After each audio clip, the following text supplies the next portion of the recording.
डर लगता है। ये यूरोपियन और अमेरिकन को हिंदुस्तान की बहुत सारी कमजोरियां मालूम है। आप कल्पना करो कि अमरीकियों ने हिंदुस्तान में आके मंदिर खोल दिए कुछ, क्योंकि उनको मालूम है बहुत चढ़ावा आता है भारत। मुझे सबसे बड़ा डर इस सेक्टर पे लग रहा है, क्योंकि सर्विसेज में ये भी आते हैं, मंदिर भी सब सर्विसेज में आते हैं। तो अभी तो उन्होंने चर्च खोले हुए हैं, तो चर्च में कुछ लोग जाते हैं, कुछ नहीं जाते हैं।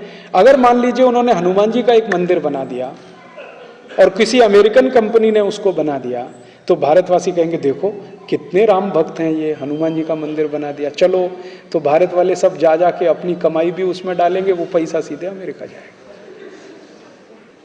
क्योंकि उनको मालूम है भारत में सबसे आसान है, एक हनुमान जी का मंदिर बना दो, संतोषी माता का एक मंदिर बना दो, दुर्गा माता का एक मंदिर बना दो, जितना चाहो उतना चढ़ावा ले लो, गरीब से गरीब गाँव में ले लो। जो गांव भुखमरी का शिकार है वो भी मंदिर में 10-20 लाख रुपए दान कर देता है। अगर वो इस सेक्टर में घुस गए, यहां उन्होंने एक्सप्लॉइट करना शुरू किया, तो आप सोचिए फिर झगड़ा होगा। हमारे जैसे आदमी जाएंगे, कहेंगे भैया स्वदेशी मंदिर में जाओ, और उन्होंने विदेशी मंदिरों की लाइन खड़ी कर दी। और ये कोई मैं गलत नहीं कह रहा हूं, ये ठोस आधार पर। आपको मालूम है एक अमेरिकन संस्था भारत में काम करती है, इस्कॉन, है कि नहीं? मैं कोई हवा में बात नहीं कर रहा हूं। इस्कॉन नाम की एक अमेरिकन संस्था भारत में काम करती है, उसने कृष्ण भगवान के मंदिर खोले हुए हैं, और वो मंदिर उनके कमाई के सबसे बड़े सोर्स हैं, क्योंकि इन मंदिरों पर इनकम टैक्स भी नहीं है, और सारा का सारा प्रॉफिट इन मंदिरों के माध्यम से अमेरिका ट्रांसफर होता है।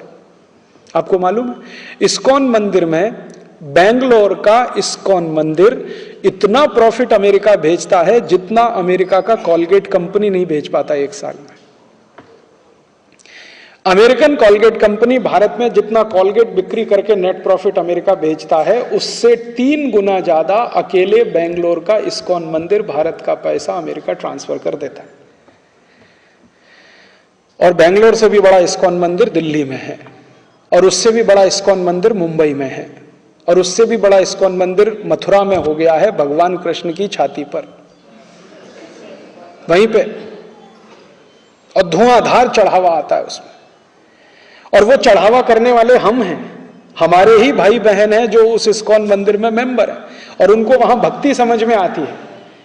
उनको राम हरे कृष्ण हरे बोलना भी नहीं आता। हमारे भारतवासियों को वहां बहुत भक्ति दिखाई देती। देखो कितने भक्त हैं, यूरोप से आए हैं, गोरी चमड़ी वाले हैं, एसी में रहते हैं, देखो फिर भी राम का नाम ले रहे हैं, कृष्ण का नाम ले रहे हैं। हम तो सरल हृदय के, तरल हृदय के, कभी भी पिघल जाएं, किसी को भी अपना मान लें, तो हम तो चालू हो गए। हमने इनको मंदिर भी बना के दे दिया, उनको चढ़ावा भी दे रहे हैं। अभी तो ये इस्कॉन मंदिर रिस्ट्रिक्टेड हैं, नेक्स्ट ईयर से ये ओपन हो जाएगा पूरा मार्केट। इसमें अमेरिकन्स और यूरोपियंस घुस गए तो क्या करेंगे?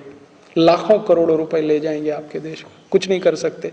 और इनकम टैक्स भी फ्री है टोटल, वहां पे टैक्स भी नहीं देना है उनको।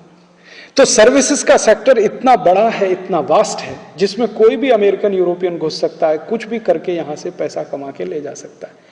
छोटी छोटी बातों में वो पैसा कमाएंगे आपके देश में आके। जो बातें आपके लिए सहज हैं, स्वाभाविक हैं, आप उनकर एक कल्पना नहीं हो सकती। बेंगलोर